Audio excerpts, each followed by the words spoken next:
You're listening to the Spark Radio Network, internet radio like you've never heard before. Innovation, creativity, and imagination are all said to begin with a spark. So fasten your seatbelt and take the ride of your life and listen for the spark.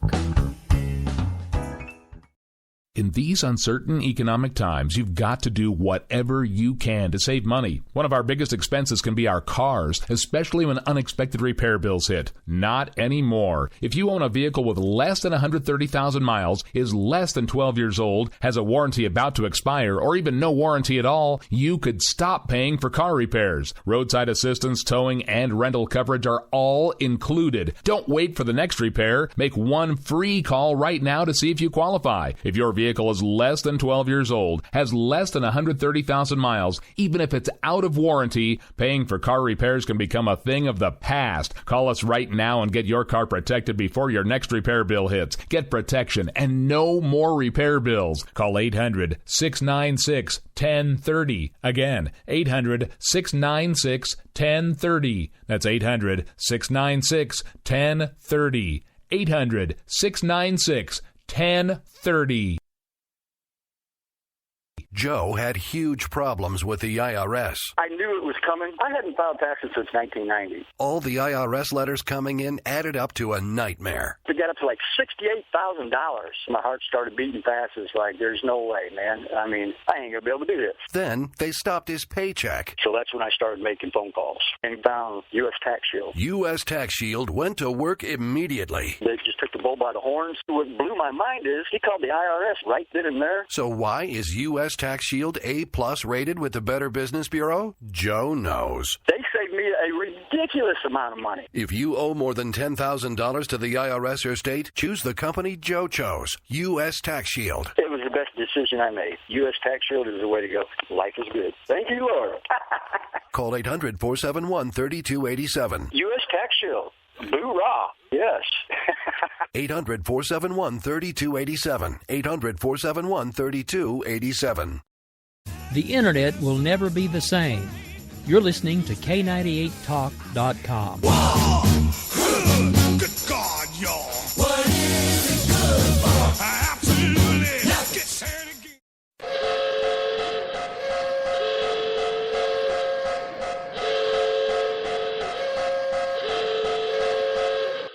Ladies and gentlemen, may I have your attention please? America Off the Rails has been declared a conservatives-only safe zone. Only conservatives allowed from this point forward. Any liberal, socialist, butthurt, hippie, tree huggers, please exit the facility immediately. Again, attention please. America Off the Rails is now designated as a conservative safe zone only. All butthurt, tree hugging, hippie, free to be you and me types exit the facility immediately. Thank you. We will keep this promise to the American people. If you like your doctor, you will be able to keep your doctor, period. If you like your health care plan, you will be able to keep your health care plan, period. This is the most transparent administration in history. Not even a smidgen of corruption. Fact is, we had 4 dead Americans. What difference at this point does it make? If you got a business, you didn't build that. Welcome to the face. Welcome to the face of the new democracy. Don't expect us to admit a mistake. We're paying off election. Keep on doing what you do, Rick. You're my favorite host. It's time to hear the truth about America's biggest challenges. You're listening to America Off the Rails with your host, Rick Robinson.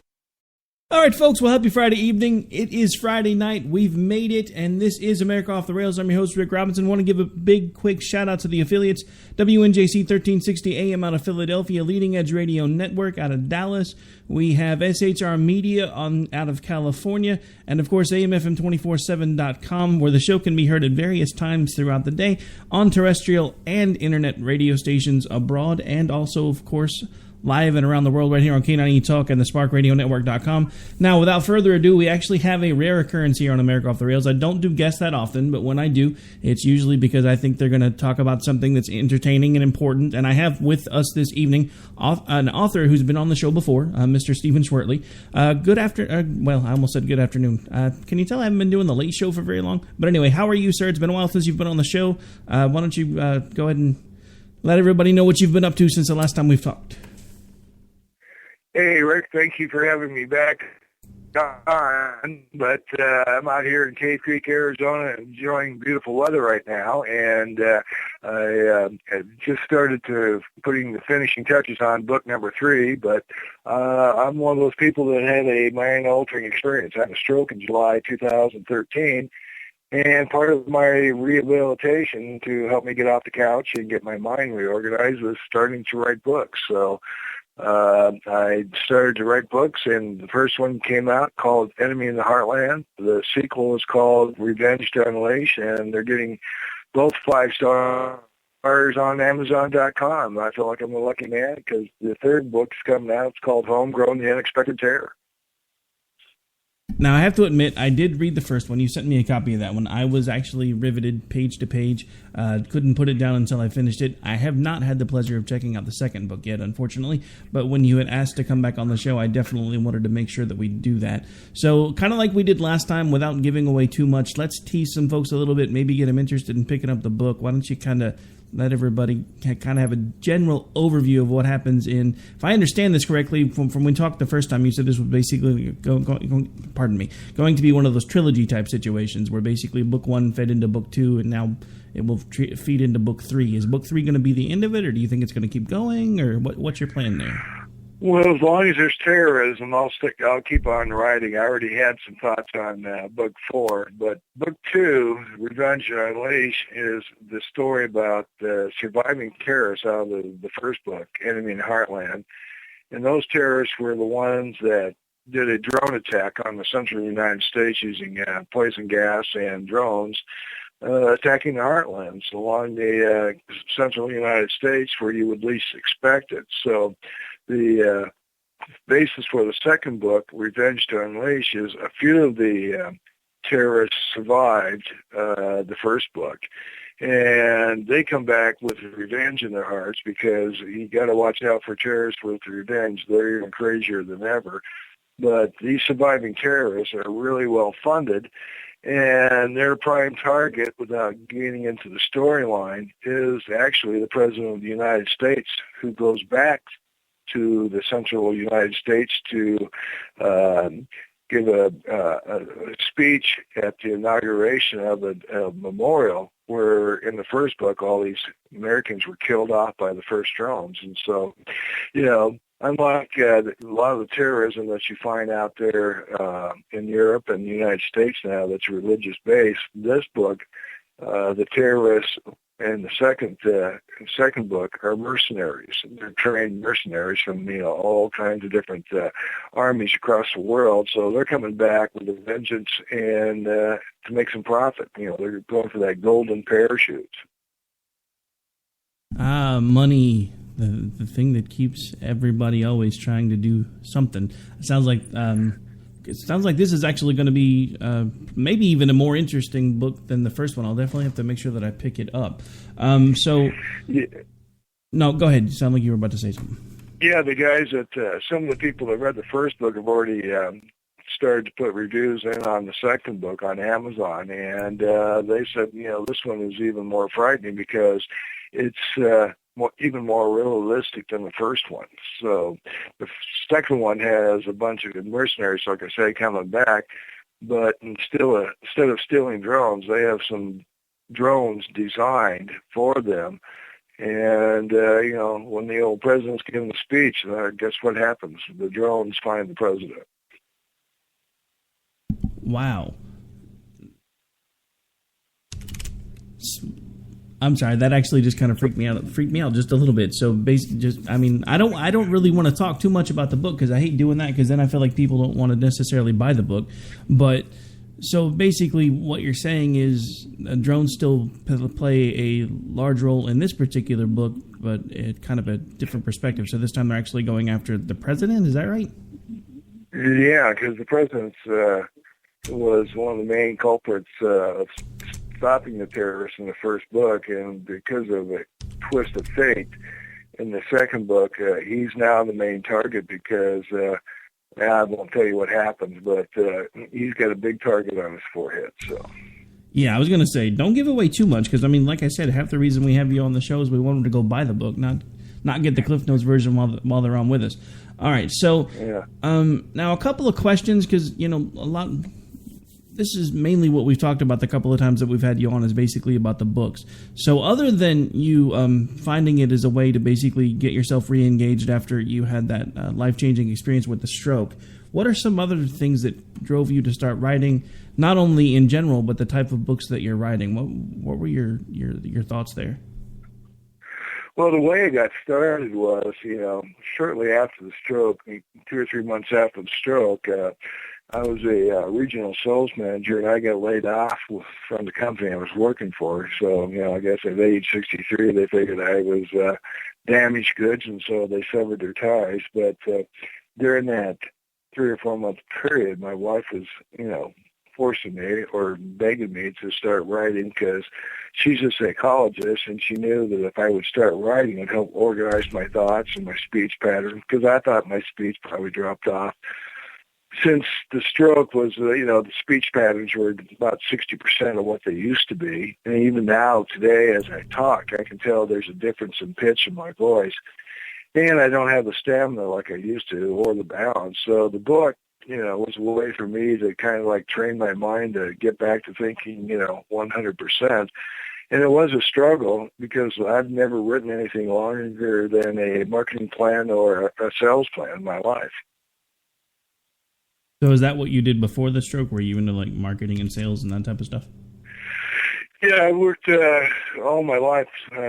When I graduated from Arizona State University, I had a biology degree, and I didn't get into med school, so I started to sell some medical equipment, and by hook or crook, that went from medical equipment to selling reprographic equipment, and it seemed like about every 3 or 4 years I got a job offer to take the jump and go to work for a different company. And over time, I got to work for the Europeans for about 17, 18 years. I worked for a German company that made reprographic equipment, and then I worked for an Italian company that made automotive equipment, wheel balancers, tire changers, that type of equipment line.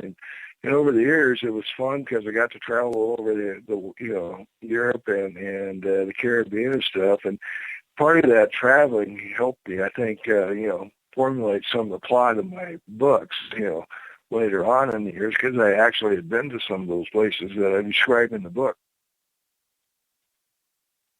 Yeah, I could see how that would help, because that's one of the things that I've always found difficult I actually write columns. I've never really tried to do too much fiction work. I have written a few short stories. I'm more of a science fiction kind of guy.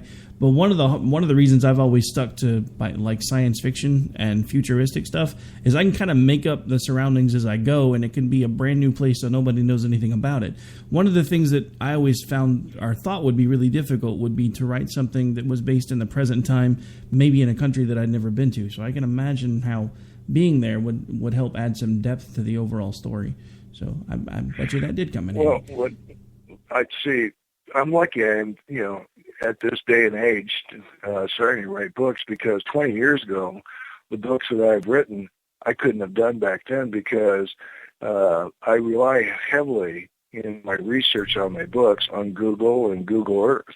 So, for example, if I wanted to have a scene in my book, some bad guys are having dinner, in Berlin, I would go Google 4-star restaurants in Berlin, and up would pop, 15 or 20 of them, and I'd start clicking on them, and okay, there's pictures of the interior, and there's a menu, and there's a view outside the window. So I would just start describing what I saw. I would change the name of the restaurants, but, I would use that description, in my books. Or if I was going to have an attack scene, I'd get on Google Earth and go, okay, I'm going to have it right here.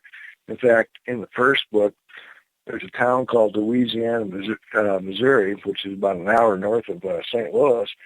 And the plot is the terrorists are going to practice flying their stolen drones. And so I was looking on Google Earth one day, and there is actually a Mark Twain airport just a few miles west of this town called Louisiana, Missouri. It's a little dirt strip, and I'm going, that's perfect for the terrorists to go practice. So, I mean, little things like that pop in and out of the book, of things I didn't even think about, but I found out about them while I was doing the research. It's interesting that you bring that up because I've been thinking the same thing because for those of you who don't know, Stephen and I actually met before the show really took off. I had just been placed on iHeartRadio. I had not yet broken into the AM scene and wasn't quite sure I was ever going to be able to get there. And now we're in talks with a couple of different stations, and I'm on a station out of Philadelphia. And I don't say that to toot my own horn, but just to point out that if it wasn't for the type of technology that we have at our fingertips today, it would make what I do that much harder as well, because it makes it a lot easier to do research now with the information that we have at our fingertips. And I can see how that would help in your instance as well as mine, because there are lots of things that I wouldn't necessarily be able to talk about with only 30 or 45 minutes worth of prep time if it wasn't for Google. Because, I mean, think of back in the day when they were doing this, they had to actually pour through newspapers to figure out what they were going to talk about. And the same thing for authors that wanted to write about particular areas. You had to spend hours in the library doing research if you weren't familiar with the area that you were going to be writing about. So I can honestly definitely say that I think there are some good things that have come out of the technological revolution, because it's made folks like me able to do what I do and folks like you able to do what you do. Yeah, well, what's really funny about it is, when I do come up with an idea, I don't have to get up and leave the house. I mean, like you say, you get on the internet and go take a look, on Google or whatever search engines you want to use, and it's amazing how quick, when you've got that idea burning in your head, how quick you can say, no, that's a good idea, no, that's a good, horrible idea, or you can spice up the idea that you had. So for me, it's like, the timeline, in between different things in my book shorten up so that the continuity is there for the reader. Yeah, and I can definitely see how that works. In case you are just now joining us, this is Rick Robinson, host of America Off the Rails. I'm joined today by Mr. Stephen Schwertley, an author who is now on book number 2 and about to publish book number 3. We've been talking a little bit about the book and a little bit about what makes him tick. We've got just a few minutes before we've got to wind up taking a break. Stephen, now this is getting to the point where usually right before the break and right after the break, I typically try to turn the show over to the guests because, like I said, I don't have them that often. Of anything that's going on right now or anything that you've seen in the news, is there anything particular that you wanted to talk about or give any opinions on today, or did you just want to keep focusing on the book, or what do you want to do? Well, I'm pretty flexible, but, I think, the biggest thing that the books kind of point out, especially the third one that's going to be coming out next year, is that, terrorism is not a new thing. It's always been with, mankind since, before Jesus and stuff. Nowadays, terrorism is, almost instantaneous. When they want to do something, they're ready to go. And, if you wait for the governments to protect us, you're going to end up losing, because actually they're the last responders. To me, in my mind, the future wars will not be fought between nations. Future wars are going to be fought between nations and terrorist groups. So in my book, I don't know if you remember back in the 70s, when the terrorists tried to take out some of the athletes during the Olympics, they took out several Israeli athletes. In my book, I decided, okay, that's a perfect setting. So I devised an organization called the Olympia Group, which is kind of like an Interpol on steroids.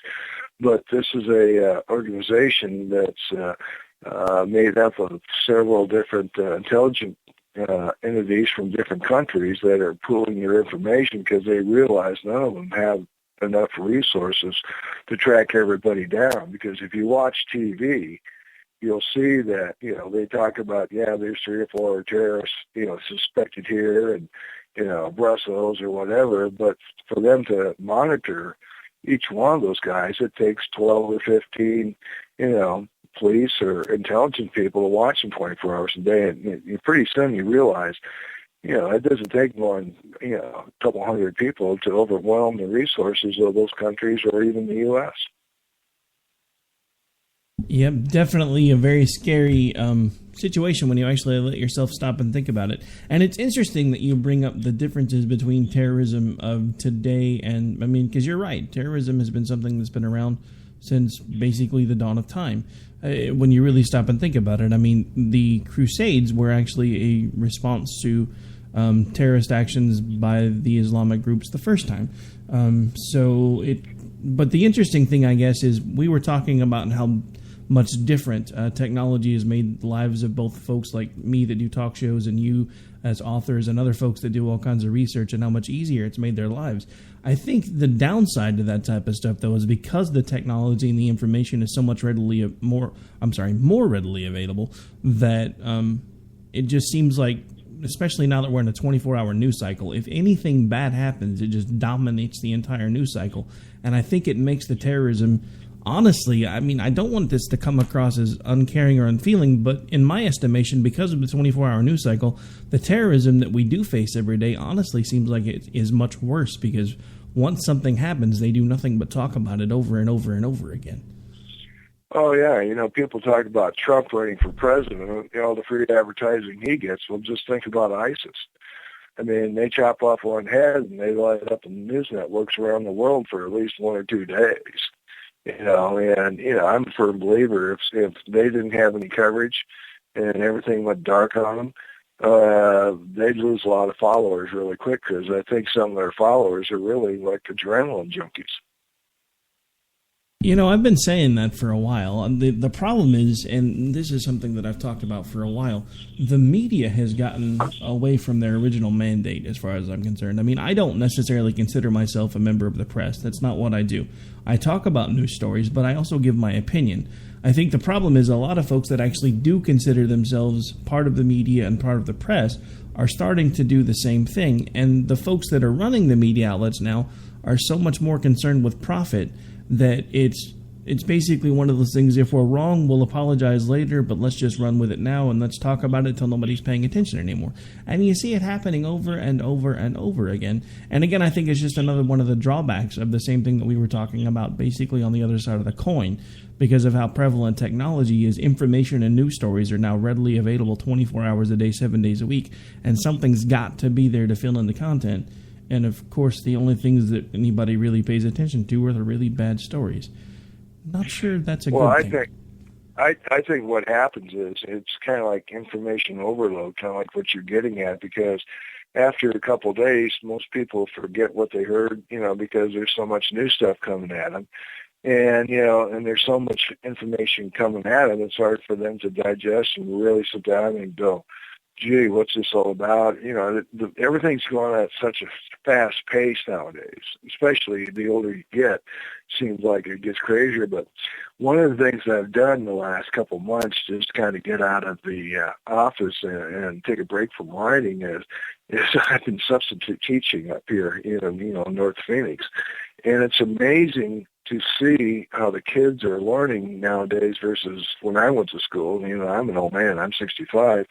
But to me, it's amazing how these kindergarten or first graders, they'll be sitting in the classroom and they're doing homework and it's quiet. They all have their little iPads or they're setting up desktop and they're clicking away. And it reminds me of the old Star Trek episodes about Borg, the Borg attacks, resistance to futile, will assimilate you. And, these kids are just like, they pick up computers like it's like a second language. It's amazing how proficient they are at 4 or 5 years of age. Well, yeah, and there have been studies done about that, because I'm sure you've heard some of the studies about the linguistic adaptability of children between about the ages of 2 and 5. What they've actually discovered is they have the same type of adaptability to almost everything because their synapses are forming so much more quickly at that time frame. So if they can learn it and they understand it, they will understand it and absorb it even faster because of how quickly their brain is compensating for the new things that they're learning. And I think that's part of it is with the technology being so readily available now and them pretty much instantly having access to it, which I'm not necessarily sure I completely agree with, by the way, but they are really good with stuff like that really quick. I mean, one of the things that freaks me out is when I see a little 7-year-old kid walking down the street texting somebody on a $300 smartphone, and I'm like, dude, you're 7 years old. My idea of a phone at 7 years old was taking a string and tying 2 cans together and yelling between 3 houses. I mean, come on. Oh, yeah. Like I said earlier, my wife is a psychologist, and she always talks about, the ages like from 3 to 5 are the formative years, which everybody's heard of before. But to see it actually played out in languages, the school district I'm working with up here, not only do they do Spanish up here, but they do Mandarin Chinese. The first day I saw, an instructor come in, here's all these kindergartens, and they're getting ready for a Thanksgiving play, and one of the songs that they're singing is in Chinese, and they all knew the words, and I'm just going, I couldn't understand, the first 2 words if somebody tried to teach me. It's just mind-boggling. But the thing that really freaks me out, and my wife has pointed this out, is that, now that they're getting, hooked up or linked in or how you ever want to say it, they're starting to lose their social function. For example, how many times you ever heard somebody say, well, what does he mean by that email? Because they're always reading this stuff, And, my wife goes, pick up the phone and call them. And they forget the basics. It's like they don't know how to communicate, even though they're absorbing all this information. No, and I've seen the same thing play out even as my children have gotten older. I have adult children now, and we tried to keep them away from having a cell phone glued to their ear up until the time when they absolutely had to have one. But even my adult children now, we'll be sitting in a restaurant at dinner, and they'll just be sitting there playing on their phones the whole time that we're supposed to be engaging as a family. I mean, I remember one time that we're sitting at the restaurant, I actually texted my children that are adults now to please ask them to put their phones up because the whole reason we'd gotten together was to spend time together, and they were just actively engaged with other people from thousands of miles away on their phone on things like Instagram and Twitter and everything else. And I have to admit, sadly, as this radio show and the network that I'm building have begun to take off, I find myself having to use social media more and more to promote it. And there are times when I actually am starting to feel drawn to being there. I actually have to make myself put it down sometimes. I used to laugh at the folks that talked about social media possibly being addictive. I'm really starting to wonder. Well, what was funny was a couple of years ago, 3 or 4 of us buddies or our wives went out for dinner for Christmas, Christmas Eve time, and we were sitting at a nice restaurant. It's a chain out here called The Keg. It's a steakhouse, and we were sitting around this big table, and I was noticing off about 2 tables away, there's a couple in their 30s, and they had finished their dinner. And I'd been watching them before they finished their dinner. Well, I noticed them because of the glare of their cell phones reflecting off their face. And I was watching them before they finished their dinner. They didn't say a word to each other in like 15, 20 minutes. And then the waiter comes up and asks them if they want anything else. And they said, oh, yeah, they have some dessert. So the dishes were cleared. And while they were waiting for the dessert, they were both on their cell phones, doing texts. And about 5 minutes later, the dessert comes, and then 10, 15 minutes later, the waiter comes with a check and everything. And I told my wife and my friends sitting around the table, watch these guys. They've got to be married, because if they were on a date, they'd be chatting, left and right about, trying to take each other home. But, they were so married, you could just tell that they were kind of bored. They were off doing their own thing. Yeah, see, my wife is the exact opposite. If actually I've gotten to the point now where if we go out to dinner or something, I leave my phone at home, because with all the different news feeds that I have my phone hooked into and all the different things that I get alerts for. If I take my phone anywhere that is a public place and I'm trying to spend time with my family, all it does is go off the entire time. And even if I try to silence it, by the time I pick it back up, my battery's half dead because it's done nothing but gone crazy the whole time that I'm supposed to be sitting at dinner for an hour. So it's funny because I will take my phone with me and she gets mad at me when my phone is with me.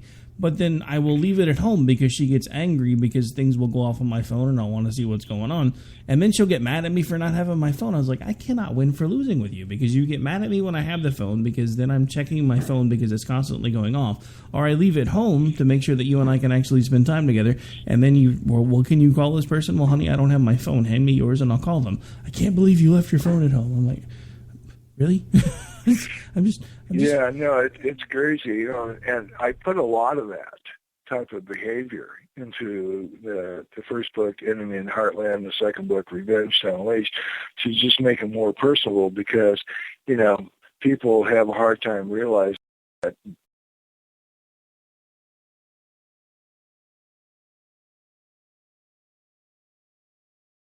States. It's like that 6 degrees of separation. Somebody knows somebody somewhere, and then fate.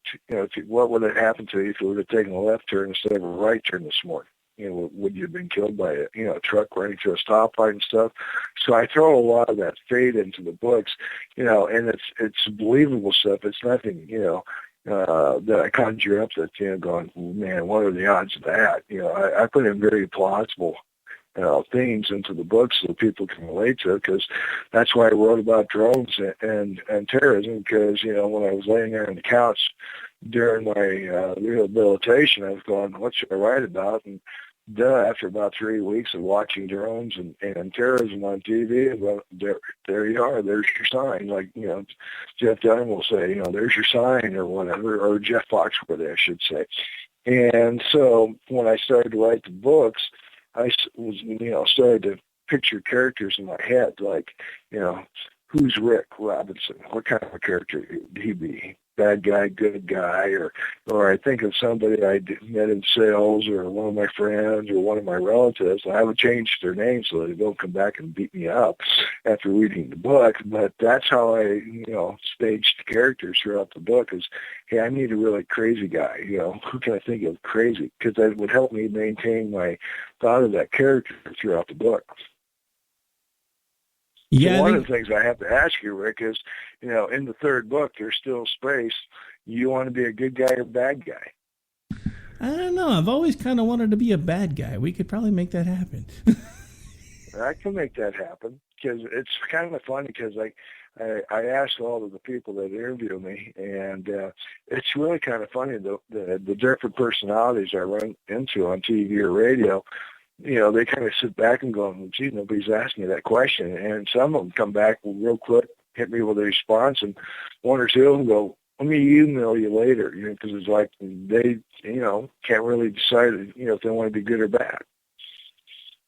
All right, well, folks, in case you're just joining us, this is America Off the Rails. I'm your host, Rick Robinson. We're live right now on K98 Talk, the SparkRadioNetwork.com, and heard around the world and on AM stations through WNJC 1360 AM, AMFM247.com, Leading Edge Radio Network, and SHR Media. At this point, we are going to have to take a really quick break. We'll be right back here in just a couple minutes with my guest, Stephen Schwertley, author of Enemy in the Heartland, and unfortunately, I cannot ever seem to remember the title of the second book, so I'll let you throw that out right before we go to break. Okay, the name of the second book is Revenge Unleashed. The bad guys come back with vengeance. All right, we'll be right back, folks. This is America Off the Rails.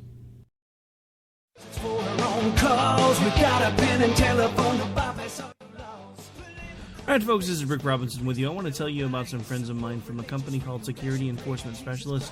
When I ran my security agency for 12 years, I worked with one of these partners on a daily basis. He's been involved in this agency now, and with his other partner, they do have over 30 years of experience in the private security industry. If you own a business and you need someone to keep you or your customers or residents safe, then I highly recommend contacting Security Enforcement Specialists today.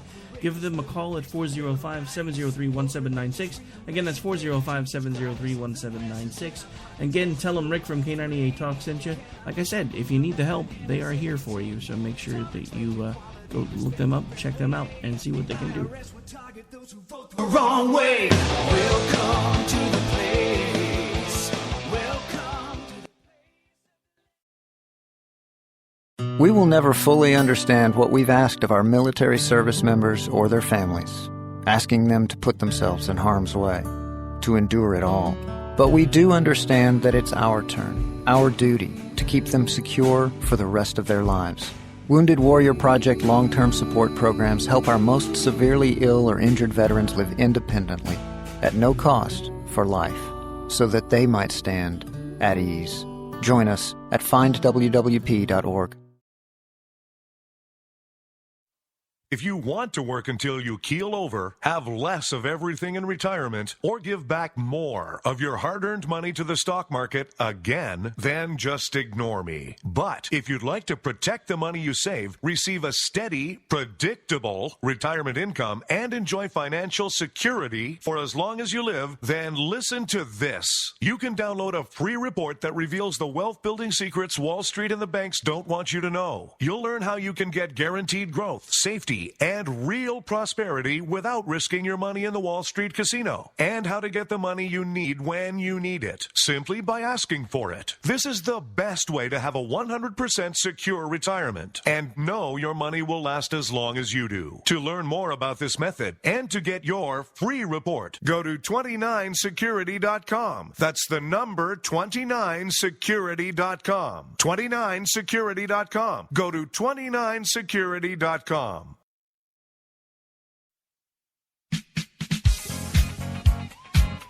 The staff of K98 Talk and the Spark Radio Network is proud to announce that our very own Rowdy Rick Robinson has been selected as one of the top conservative talk show hosts in the nation for his program, America Off the Rails. Again, congratulations to Rowdy Rick Robinson for a job well done and another reason to stay connected to K98 Talk and the Spark Radio Network.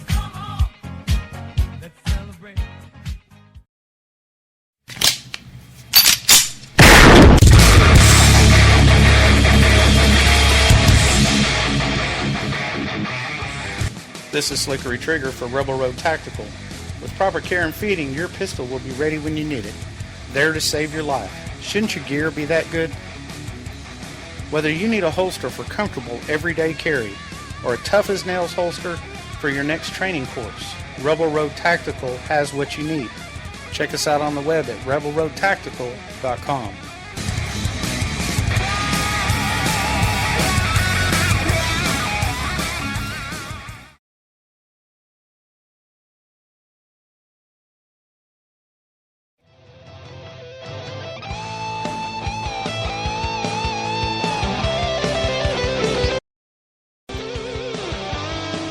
All right, folks, we are back. We are live, and in case you're just joining us, this is America Off the Rails. I'm your host, Rick Robinson. Again, I have Mr. Stephen Schwertley with us, author of Enemy in the Heartland and Revenge Unleashed. I think I may have finally remembered the name of that second book. I know he's got the third one on the way. Now, we're going to take a little right-hand turn here for a second and let him talk to you about something else that he's become kind of an expert on in his own right, thanks to the stroke that he's undergone recently. We're going to let him talk about a few things that he found out the hard way, in case any of you may be undergoing something like this in your near future, or maybe to give you some tips on ways to avoid it in the event that you may have something like that in your family history. So, Steve, we had talked about this a little bit while we were on break. Why don't you go ahead and kind of pick up where we were while we were on break?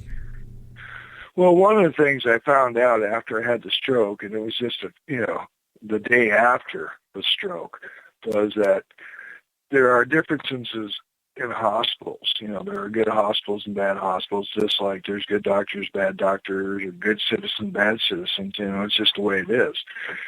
And the morning after my stroke, I only spent one night in the hospital. The doctor that treated me in the emergency room said, hey, I came in about 11 o'clock, and I had done MRIs, MRAs, CAT scans, ultrasounds, and blood work, the whole 9 yards. And so, that next morning, he came in about 11 o'clock, and he says, hey, I got some, good news and bad news for you. I said, well, what's the good news? He says, you're still alive. I said, well, what's the bad news? He said, I've got to let you go today. I said, what? I said, I had a stroke. He said, you had a stroke. I know you had a stroke, but we can't find anything on the scans to identify a stroke. So if we can't treat you, I got to let you go. But he said, here's my business card. I'm leaving this hospital. I'm going back to Florida, in a couple of months. But I wrote this doctor's name down and his phone number. I made you an appointment for Wednesday morning, in 2 days, to see this guy. He's one of the top neurologists in the Phoenix area. Go see him. But if you have a problem between the time you walk out of this hospital today and the time you have that appointment on Wednesday, don't come back here. And I was just blown away because my wife had just left the hospital to go do work because we figured I was going to be in the hospital for 2 or 3 days. So a couple of days later, my old boss came out from California because he was all freaked out about me having a stroke. My wife was freaked out. So the two of them took me to the doctor's office that morning.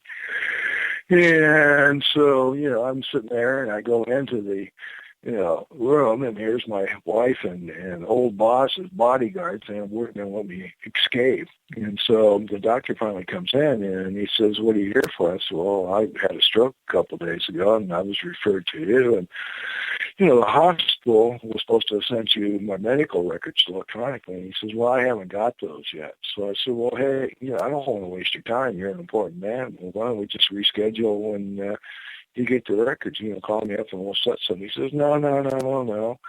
Yeah, I'll see you now. And I said, why? He says, you've had a stroke. And I go, well, how do you know? He says, I'm a neurologist. My wife just cracked up. I felt like a fool, but, he did a couple of reflex tests with me and everything. He said, yeah, you had a stroke.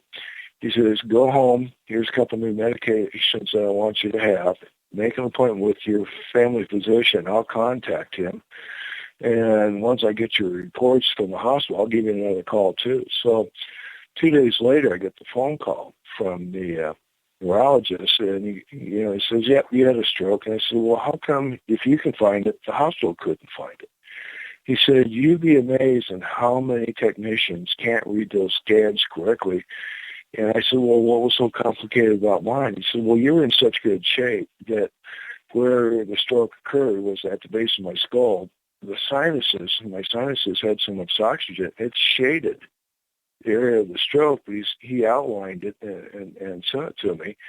So I could see it. I'm going, well, damn, I can see it too. And he said, yeah. He said, you'd be amazed at how much smarter these guys get reading the scans when I tell them where to look. So a couple of days later, I went to see my family physician right around the corner. And when I was sitting in the waiting room, I know the couple of the nurses there, because I've been seeing this GP for a long time, and they were saying, what are you here for? I said, well, I had a stroke and da-da-da-da. And they said, well, where'd you go? And I told them this hospital. They're going, why'd you go there? Nobody goes there. I said, well, it's a hospital. I'd see another nurse a couple of minutes later when I got into the waiting room, and what happened? And I had a stroke. Where'd you go? And then they go, why'd you go there? And then the doctor comes in. He asked me the same question. He goes, why did you go to that hospital? I'm going, I don't know. It was a hospital. Because it was in between 3 or 4 different hospitals. We just picked one and just drove there. It happened on a Sunday afternoon, about 2 o'clock in the afternoon. And, so long story short, I was told by my GP, he said, hey, tell your friends, tell your families, if you live in a metropolitan area, you can save a person's life if you ask that doctor, the family physician or whoever they're seeing, hey, if I have a heart attack or stroke, which hospital would you go to? Because it will make a difference. And that just freaked me out. Yeah, honestly, doing some research about that type of stuff on my own for a couple of different stories are things that we've talked about on the show have amazed me. I mean, not even talking about just the differences in care, but the overall differences in pricing from hospital to hospital are amazing. So it doesn't honestly surprise me, only because of some of the research that I've done. But I do know that a lot of folks don't really take that type of thing into account. So that's one reason why I definitely wanted to make sure that we had talked about that. Now, I have a question, because it kind of sounds like this kind of hit you out of the middle of nowhere. Knowing now what you know, is there anything that you can look back on that maybe should have been maybe a precursor? Or did... Yeah, there was, and it's going to surprise you, because I had been on, my dad had strokes, my mom had a stroke, high blood pressure and strokes are in my family tree. So I'd been on blood pressure pills for a long time, and, I'd go in for an annual physical. But one of the things that I would say that really caused the stroke was stress. And at that time in my life, I was working for a company on the East Coast. I won't mention any names, but I didn't get along with the owner of the company. Just flat didn't get along with the owner of the company. I mean, he was one of these power people that, he couldn't delegate power. He would say he would give you a job, and then you'd find out he's in your territory, by, conversations with your customer. Oh, your boss was in town last week. You're going, what? And it was just, I got so frustrated that one afternoon I just said, hell with it. It was a Friday afternoon, and I got tired of traveling and stuff, so I went out and played golf. And it was hot. It was during the summertime. It was 112 degrees. And I love playing when it's hot like that because I can play around the golf in about 2 hours because there's nobody else on the golf course. And I would take, a couple of beers and some water with me, frozen water bottles. Well, that afternoon, the beer cart girl had disappeared, because there was no business. So I got kind of dehydrated in the last 2 or 3 holes. And I noticed that, God, it felt like I'd never picked up a club before. My shots were just going all over the place. And I figured, well, I'm just tired.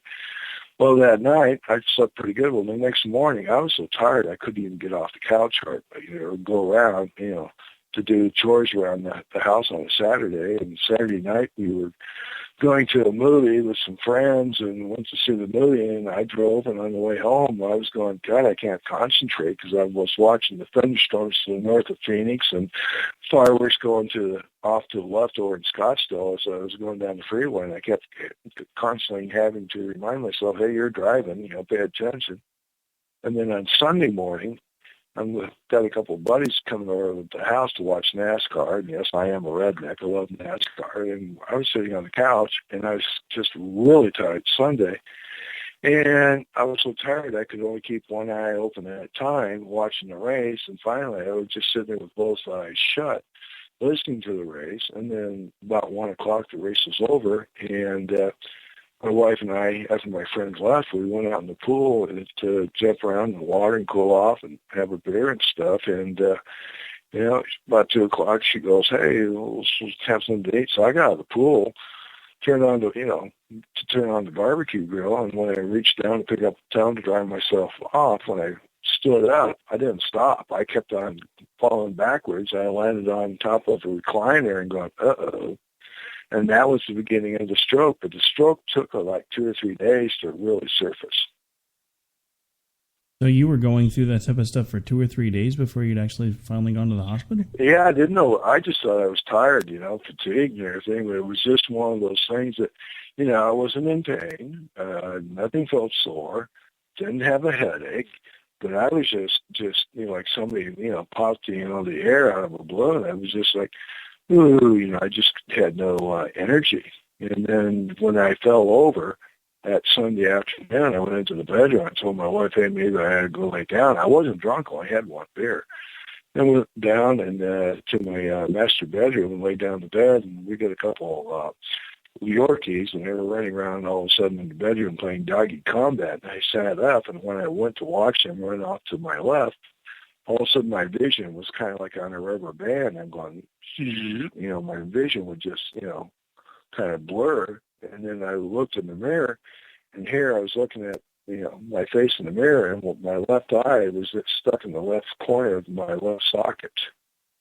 And then when I put my right hand over my right eye, the left eye would center again. But as soon as I had pulled my hand away from my right eye, the left eye would go into the socket to the left side. And I'm going, uh-oh, this ain't good. So I got dressed and went out to the pool and said, Mama, you got to take me to the hospital. And that was the beginning of the journey. Wow. That would be absolutely terrifying, I think. Yeah, like I said, and when I was in the emergency room, and that was a different story, with my wife taking me there. I could talk for a couple hours about that. That was a joke.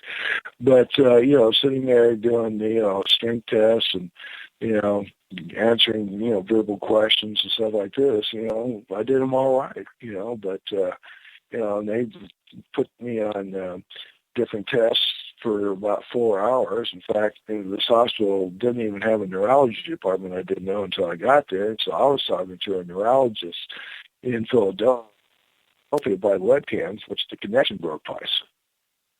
That was frightening then. Wow. So wait, you said you were talking to a neurologist via webcam? Yeah, with a webcam in Philadelphia. They brought in a little cart, and here was a little monitor and everything, and the guy was asking me questions, and, and after I got done answering the questions, all of a sudden here comes the battery of tests. Wow. Speaking of technology, I never thought we would get to a day when you were actually having an exam done via webcam. That's just a little creepy for me. All right. Well, it was not the total exam, but, I was talking to this neurologist for 15 minutes, and he was, trying to, help the physician in the emergency room out with a diagnosis and stuff or a plan of attack. So, but it was just one of those things where I'm just going, And my wife is busy watching all the other people, the other, little inmates that come into the emergency room, an alcoholic or, drug overdose and stuff like that. She wasn't watching me at all. Wow. All right. Well, believe it or not, we have actually already burned almost all the way through the hour. In case we've got new folks listening to you for the first time, why don't you remind them how they can interact with you should they choose to, and where they can find the book if they want to purchase and read them. All right. Well, the one way is to go on to Amazon.com, and type in Enemy in the Heartland or Revenge Unleashed. Both books are available, printed or ebooks. If they would like to have an autographed signed book, they can go to my website, which I'm sure you'll post later on, which is Stephen with a PH, Stephen Schwertley author.com. Either way, I appreciate anybody buying a book. All right. Well, it's been a pleasure hanging out with you again. This is now the second time you've been on the show. When the third book comes out, I do look forward to hopefully having a chance to talk to you again. Now, I do want to do a little bit of a programming note here, folks. Friday nights are usually when we do we do a satirical bit from Eric Williams from barbedwiresatire.com. I've made a decision. I think we're going to move that to Mondays because Friday nights just haven't been working out really well for me lately. It seems like that's one of the more common days that guests want a book, and I don't ever want to make a guest feel like I'm trying to rush them off the show just so we can do a bit, because I'm not one of these hosts that likes to do the little 10 or 15 minute talk about a book segment and rush them off the show. So that will probably be moving to Mondays starting this next week. We have some already ready to go, so make sure you check out that Monday. And again, folks, this has been Stephen Schwertley, author of... I had a plane fly over my head or something. I had a really loud noise in my headset, and I lost my train of thought. So anyway, Enemy in the Heartland, and now I believe Revenge Unleashed. Revenge Unleashed, okay. And you said you have the third book. Is it already in the works, or is it just kind of... It's in the works. It's I'm just about halfway through the book, and with everything I've had going on in my life lately, I'm not writing as fast. Trying to get it done by November so I can get it out the first of the year. And the name of the book is Homegrowns, The Unexpected Terror. All right. Well, I do hope for everybody who's tuned in that maybe if you haven't heard of Mr. Schwertley before, that you do go check out his books. Sorry, I'm trying to narrow down a technical issue we seem to have going on. It looks like I finally got that taken care of. Now, at this point, we have actually reached the end of the show. So, again, I just want to thank Stephen for coming on. And, again, I do hope you decide to come on with us again when the new book comes out. Or actually, anytime you want to come back, all you've got to do is give me a shout. We'll set up an interview. At this point, folks, this is going to do it for this particular episode of America Off the Rails. I'm your host, Rick Robinson. Now, until I see you again, just remember, put down the remote, get off the couch, find a way to get involved. Even if you disagree with 99.9% of what I tell you, most of the time when I'm on the show with you, I do want you to find a way to engage, because at this point, the only way to bring the country back from the brink is to get involved. I'll be back with you live Monday night, live Sunday morning on Red State, and live tomorrow morning on Finding Common Ground, where I'll actually be going with both Dave Brown and Bryce Robbins. And at this point, I gotta go because it's making all kinds of noise in the background. Have a great night, folks. Hey guys, I'm getting him. Later. Game over, man. It's game over.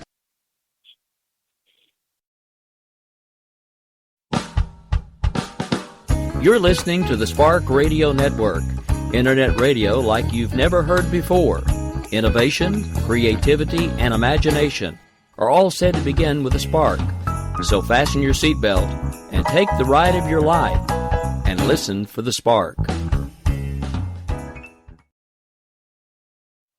If you want to work until you keel over, have less of everything in retirement, or give back more of your hard-earned money to the stock market again, then just ignore me. But if you'd like to protect the money you save, receive a steady, predictable retirement income, and enjoy financial security for as long as you live, then listen to this. You can download a free report that reveals the wealth-building secrets Wall Street and the banks don't want you to know. You'll learn how you can get guaranteed growth, safety, and real prosperity without risking your money in the Wall Street casino, and how to get the money you need when you need it, simply by asking for it. This is the best way to have a 100% secure retirement, and know your money will last as long as you do. To learn more about this method and to get your free report, go to 29security.com. That's the number 29security.com. 29security.com. Go to 29security.com.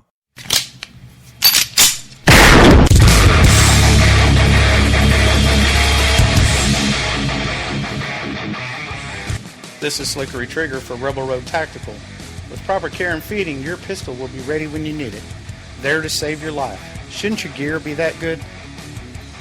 Whether you need a holster for comfortable everyday carry or a tough-as-nails holster for your next training course, Rebel Road Tactical has what you need. Check us out on the web at rebelroadtactical.com.